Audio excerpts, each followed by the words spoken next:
In today's episode of the Pathway Presents podcast, I got a very interesting guest here with me today. I'm with Julianna Francesca, and she's sailing over from the business of marketing. Today, we want to really learn how Julianna is working with her customers and the business customers to grow their reach, to grow their size, to grow their business, and really deep dive and drill deep into marketing today. So I'm really pleased to have Julianna on the show, and welcome to Pathway Presents. Thank you. Sure. Yeah. So maybe give people like a bit of an overview. Maybe the people that haven't heard about the business of marketing, or maybe that have heard about it but not worked with you guys, maybe give them like a brief overview of what you guys are all about. Sure. Thanks, Lucas. So we all talk about in marketing showing value, right? I think that is a key principle, key tenet of everything that marketers try to do, no matter what channel we're on, right? But especially with websites, the big question that then can come up next is, how do you actually identify what that value is and what the most important value is to the people that you're going after? How do you communicate and capture that really clearly? This is kind of a gap across a lot of different industries, a lot of different channels. How do you switch it between channels? So a couple of years ago, I ended up creating the business of marketing specifically to support businesses as they try to answer this question. And ultimately, what we do is we work with each client to figure out how to identify, capture, and then communicate, so deliver on that core value of the target audience. Basically, what does their audience care about? How do they want to be spoken to? When, where, why? And ultimately, what it really all drills down to is something called a brand strategy, which is the strategic foundational point of every business that allows a business to connect emotionally with its customers, with its target audience. And it's not an easy thing to identify that emotional value element beneath everything. We typically call that a purpose statement or a purpose and belief statement that really drives the core why of the business. Oftentimes we think more tangibly and more in functional outputs, especially when we're really in the nitty-gritty and the day-to-day of our businesses. But what people actually, or how people actually make decisions, is emotionally driven, right? And then we use logic and reasoning to support that. So when you're actually looking at how to capture and show that value that you're building in for your clients every single day, you want to really tap into that emotional lever. And we help clients drill down into what that is, how to talk about it, and when and where to use it. Makes a whole lot of sense. Now, what would be sort of a typical type of customer you would be working with? Can you sort of describe the businesses a little bit so we can get a bit of a feel? Sure. It's a great question because, typically speaking, we talk about industry or company size. And the really cool thing about this work is every single business needs it, no matter the size, no matter the industry, no matter how long it's been in business. This type of foundational work is valuable for every single type of business. So we actually have worked across a lot of different industries with a lot of different size companies. Typically, though, if we're talking about who is coming to us for this kind of work, it tends to be those who don't have full and robust marketing departments, or who feel like they don't have a lot of clarity yet on what to do with their content, or on how to channel the content, where to spend money, how to spend money, when to spend money. Really, it's the people who are saying, I feel like our strategy isn't clear, or we don't really know why we're pursuing this exactly. And once we go from there, it becomes it really is, everyone needs it, and everyone actually would benefit from it, but those tend to be the people who are actually coming to us and actively seeking it. That makes sense. Now, how do these guys learn about you? Like, how do they heard about the concept, the business? What's typically their route to learn about you guys? For us, it's 100% referrals based. We don't do a lot of advertising because we really have a high level of touch for every single client. And so in order to give that excessive detail and excessive attention, it works better if we know our clients personally, or if there's some kind of personal relationship. But that's just our business model. Makes sense. Now, of course, we got a lot of marketers listening in who are always curious to learn more about sort of like channels and strategies. So maybe if you could give people like a high level overview with the clients that you would work with, like what sort of the channels, strategies that you found to be, very well working, most recently. Yeah, I think the one thing I say, I guess the one piece that we always end up working on with every single client after we've addressed the whole strategic foundation is the website. Without a doubt, your website is your 24/7 rock star sales associate who is always present, ever available. and it should always be delivering on that value. And every single page you have on that website should have a point, right? So when we're talking about where do we want to start as the primary focus, you want that to be entirely shored up. And then if we look at what channels are actually driving traffic to the website, we have a couple different levers that we like to pull from a digital perspective. And it tends to be, as I'm sure this is no surprise to most of you, anything that is social proof oriented, which is not just social media, actually. We incorporate all different types of review sites, directories, what can also be called backlinks, right? To make sure that you're pulling in people beyond just social, which it tends to be a little bit more passive. And then, of course, search engines. Those are a major player in driving traffic to all websites. Makes a lot of sense. Now, what I would be curious is, what do you then when you work with them on their websites? Like I like to ask marketers, what is typically sort of a strength of the website versus maybe room for improvement. But I want to take the chance here to ask you sort of more on a bird's eye perspective. Across the clients you're working with, where do you see sort of maybe some patterns of things that websites need definitely improvement, or things that are working quite well? Yeah, that's a great question. So similarly to how I was explaining the origins of the business, it's very, very easy to talk about what we do. And oftentimes it's even just as easy to talk about how we do something. Like we tend to think that our distinction comes from our processes, and it does partly. So most of the time I see websites that are covered in functional discussions, product details, service details, which are really important at a certain level of a decision-making process, right?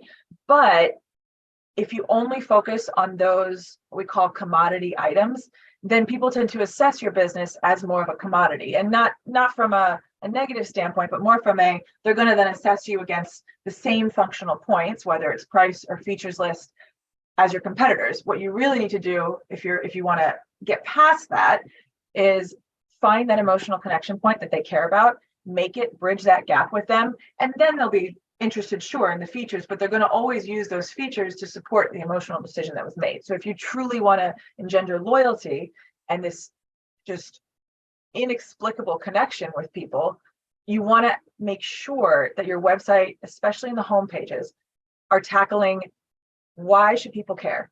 What are you doing each day that gets you up? Why are you in business? And making sure that you're really delivering on what people care about and solving a pain point for them. That can seem like a long list, but ultimately when you do a brand strategy exercise, that long list all comes down to one answer, a purpose and belief statement. And it is truly the emotional driver of why anyone would care about interacting with you. Yeah, makes a whole lot of sense. Now, what have you noticed, like over the years, like in terms of like tools, approaches, methods, when people try to sort of increase the results from the website, let's say conversions or conversion rate or whatever it might be? Anything that stand out to you based on your experience? How you build a story, honestly, I think is the biggest one, right? So calls to action are important, emotional connections are important, visuals are important, but how you weave that into a story that psychologically a consumer's brain understands, or in a process that they already think like, that is going to be the difference maker. So for example, if you're starting off with a major call to action before you've even introduced who you are, why anyone should be involved with you, you're not really going to get many conversions because people haven't been introduced yet. They don't know if they want to convert. They don't know if they trust you enough to follow that action point. So typically speaking, when we change out the layout, and the story build of a layout of a landing page, we see a lot more results with connection first, proof points, and then a request for action. Makes sense. Very cool. I'd like to switch gears a little bit, right? We talked a bit about sort of websites and your clients' pages. I would love to talk about sort of a typical, I'm pretty sure there is no typical day in your business day, but maybe tell us a little bit sort of what are the streams of work that you typically would be involved in on a typical day? Yeah, it depends on the point that each client is in our project, right? So I can take you through a typical project, and that obviously spans across many days and many weeks. Mm-hmm. So we start every single project, no matter what the initial request was coming in, we always start with, let's shore up those foundations and let's make sure that you're hyper clear on who your target customer is, you truly understand the most important insights, because obviously we have a lot, but what are the most important ones? And what's this primary tension, pain point, issue that you're solving for that target? And then, of course, how are you solving it? And then the big culminating moment of why. For some businesses, that's a more quick process because they've done a lot of the work and they know who their target is. For others, it's a little bit of a slower one, figuring out what do we actually want to claim as our target? Who do we actually believe is our target? So we start with that. And then after we identify what that true higher purpose, value, belief is, then we flip and we use all that back end work to do something that I call we show people the value rather than telling them it. And that becomes what we have coined as the marketing strategy and plan. So we put that brand strategy to work into a how do we bring this to life kind of marketing plan. That always encompasses identifying a clear business goal, metrics that we want to track, and then a step-by-step plan for content, comms, and channels for all of marketing. Now, the one caveat that I make with this is you can't actually skip over the brand strategy part if you want to do this effectively in our line of work, because if you do, you're missing the entire part that's steering the ship, right? You're missing the drivers, the how do you pick the channels? How do you know what your guardrails are and what's not? How do you know what to communicate? So it all builds in a nice little ladder format. And then once we have the marketing plan, we do have a couple of clients who ask us to stay on and help them execute it. And at that point, we're working with partners, we're pulling in other agencies, or we're helping them hire individuals and training them. And so it's a little bit of a handoff, sometimes a management, depends on what the client's preferences are. Makes sense. Super interesting. Since we're sort of slowly approaching towards the later part of the interview, I would love to jump into our famous rapid fire questions. It's basically a couple of questions to throw at you to learn more about you and your journey as a marketer. Are you ready for those? I'm ready. What is the last book that you read or the last podcast you listened to? The last book I've read, you know what? It's actually one I haven't quite finished yet. It's an older marketing book. It's called Over Deliver by Brian Kurtz, I believe. And it's all about direct response marketing. And again, marketing principles are pervasive throughout all businesses. And this book is a classic. So if you are a marketer, I wouldn't necessarily say from a business owner or other functional area perspective, but if you're a marketer and you're looking to enhance your marketing skills, I highly recommend diving into this book. It's a little bit of a heavy read, but it is worth it. It's packed full with incredible tips. Very cool. What's one single thing that your business is focused on the most at the moment? Over delivering for clients. And I know that might sound cheesy, but there is nothing more satisfying than a happy client or a successful client, and making sure that we inspire our clients to love their business and love their customers even more, and then feel like they are delivering and over delivering for their customers. It's the best thing ever.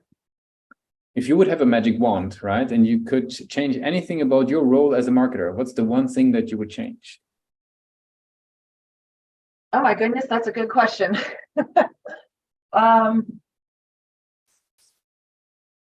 I would probably have to say magic wand, being able to deliver this work quicker and at less of a cost, because I think time and money are the two most valuable resources, and they're just sometimes it's never enough of it. Yep, makes a whole lot of sense. Now, if there's a repetitive task when you could snap a finger that you would give away, like one thing that you would love to automate, what's the one step that you would give away from your daily business happily?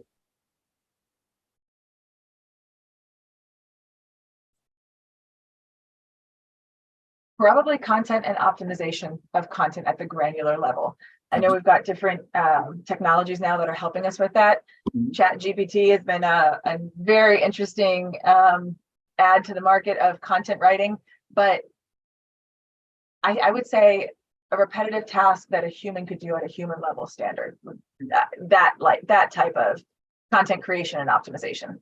And if we would go back, maybe let's say, I mean, what is it, around about 4 years, a little bit less, right? When you started the current business, if you get to your very first day running the business, what's the one advice you would give yourself for that journey?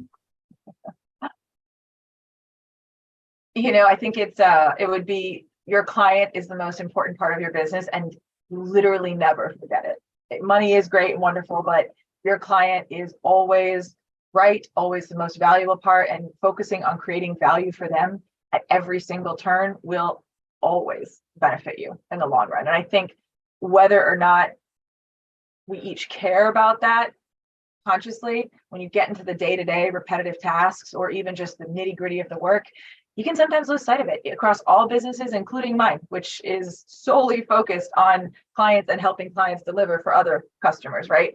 But that would be the one thing. Never forget it.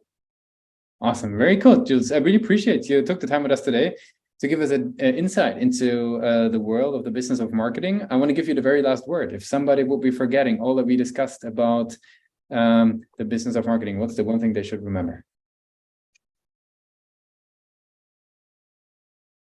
I'll use someone way more intelligent and very famous, his words, Simon Sinek. He said it best: people don't buy what you do, they buy why you do it. Thanks a lot for being a guest on Pathway Presents.